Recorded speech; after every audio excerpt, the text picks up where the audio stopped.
Hello, everyone, and welcome. I'm so glad you've joined me here in our quiet little corner of the internet.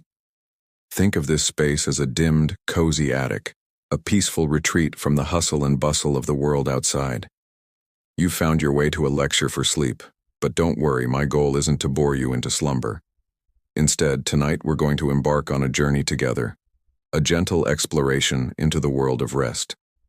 We'll unravel the mysteries of why we sleep, what happens when we do, and most importantly, how we can invite a deeper, more restorative sleep into our lives. So find a comfortable spot.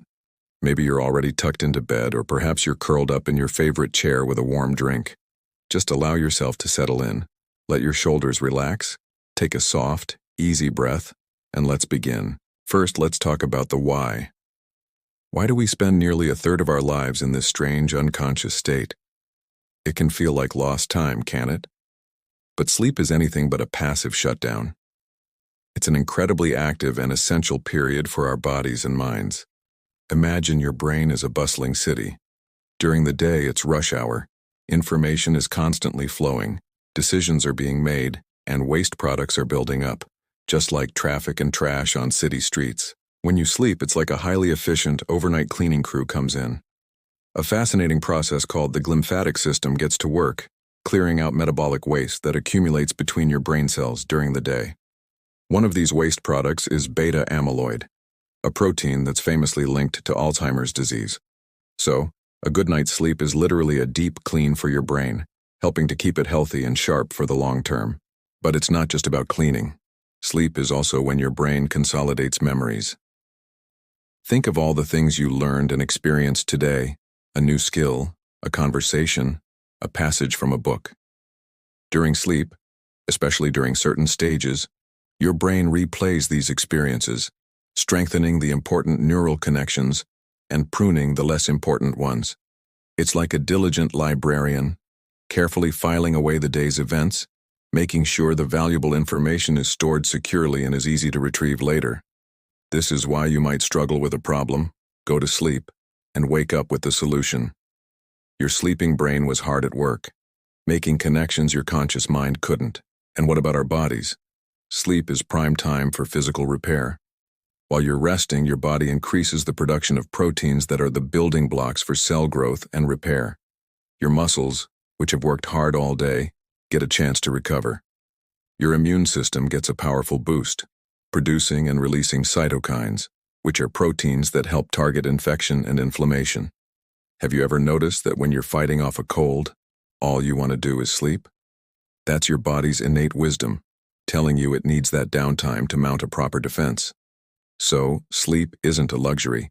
It's a fundamental pillar of our physical health, just as important as nutrition and exercise. Now let's drift a little deeper and talk about the architecture of sleep itself. Our sleep isn't one long monolithic block of unconsciousness. Instead, we cycle through different stages, each with its own unique purpose. These cycles typically last about 90 minutes, and we go through 4 to 6 of them each night. It all begins with non-REM, or NREM, sleep, which has 3 stages. Stage 1 is that lovely floaty transition period between wakefulness and sleep. Your breathing slows, your muscles begin to relax.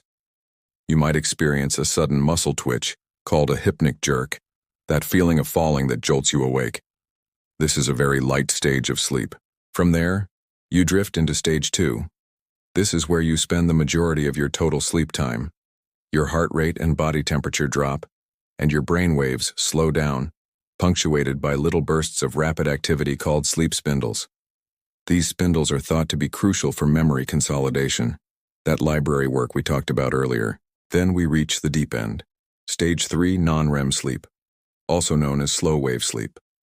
This is the most restorative, physically healing part of sleep. It's very difficult to be woken from this stage. This is when your body does its most significant repair work, and your brain gets that deep cleaning. You tend to get more of this deep sleep in the first half of the night. After this deep dive, we surface into something completely different. REM sleep. REM stands for rapid eye movement, and it's named for the way our eyes dart back and forth behind our closed eyelids. This is the stage where our most vivid, story-like dreams happen. Our brain activity during REM sleep looks remarkably similar to when we're awake.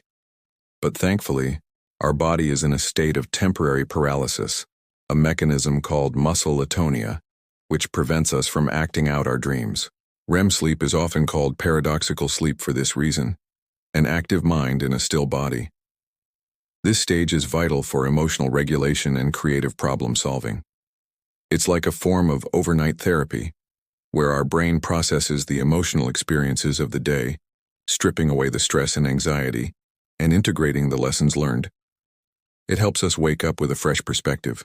So throughout the night, we cycle through these stages, from light sleep to deep sleep, then into REM, and back again. A healthy night's sleep is all about getting the right balance of these different stages. But, as many of us know all too well, achieving that healthy balance isn't always easy. Our modern world often seems designed to disrupt our natural sleep patterns. The constant glow of screens, the pressure to be productive 24/7, the stress that follows us to bed, it all conspires against our rest. One of the biggest culprits is blue light, the kind emitted from our phones, tablets, and computers. Our bodies have an internal clock, our circadian rhythm, which is heavily influenced by light. Natural sunlight in the morning tells our brain, it's time to be awake and alert. As the sun sets, the absence of this light signals our brain to produce melatonin, the hormone that makes us feel sleepy.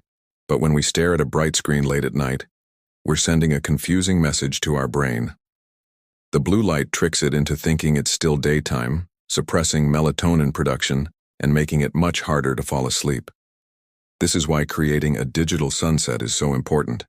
Try to put away all screens at least an hour, or even better, 90 minutes before you plan to sleep. Instead of scrolling, what can you do? This is your chance to create a personal wind-down ritual. This ritual is a signal to your body and mind that the day is over and it's time to prepare for rest. It doesn't have to be complicated. It could be reading a physical book under a warm, dim light.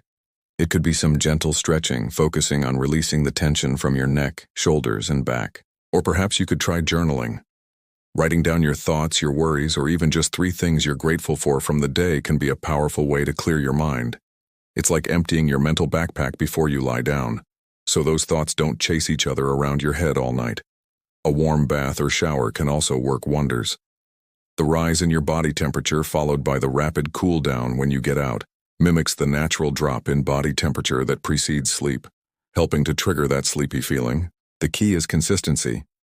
By doing the same calming activities in the same order each night, you create a powerful Pavlovian response.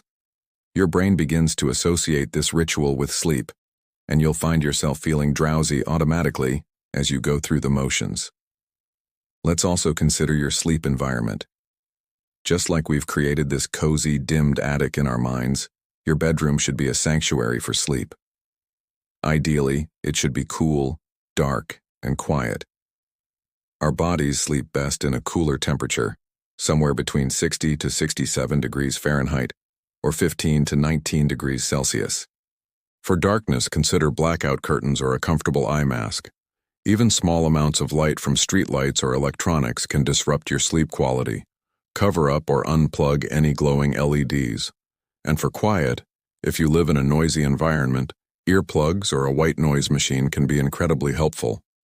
The consistent, gentle hum of a fan or a white noise app can mask jarring sounds and lull your brain into a state of peace. Finally, let's touch upon the timing of it all. Our circadian rhythm thrives on regularity. Try to go to bed and wake up at roughly the same time every day. Yes, even on weekends. I know it's tempting to sleep in, but a consistent schedule anchors your internal clock, making it easier to fall asleep and wake up naturally. If you had a late night, it's better to take a short nap in the early afternoon than to sleep in for hours, which can throw your whole schedule off for the following night. Remember, building better sleep habits is a gentle process. It's not about forcing sleep, which is a sure way to stay awake. It's about creating the ideal conditions for sleep to come and find you. Be patient and kind to yourself. If you have a bad night, don't despair. One bad night won't ruin your health. Just get back to your healthy habits the next day. As we bring our time together to a close, take one more deep, slow breath.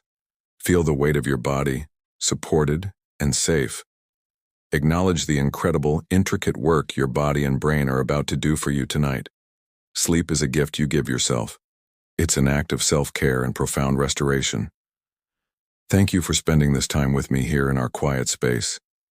I hope you feel a little more peaceful and a little more knowledgeable about the beautiful process of sleep.